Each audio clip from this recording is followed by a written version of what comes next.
мемлекеттік гимні орындалсын.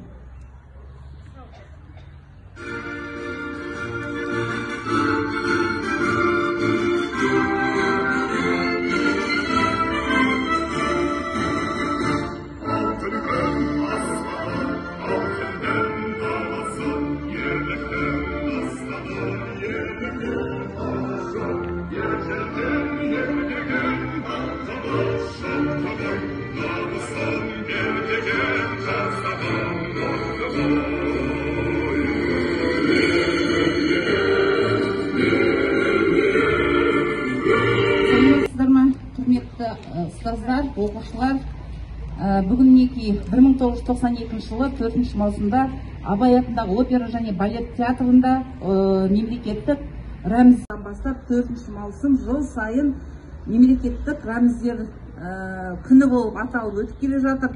Бұл әрине біздің мемлекетіміздің ең негізгі нышандарының бірі. Білесіздер, мемлекеттік гимн, мемлекеттік ту, жаңағы үлкен халықаралық деңгейдегі олимпиадаларда, үлкен жиындарда жаңағы ойнатылады. Оған міндетті түрде біз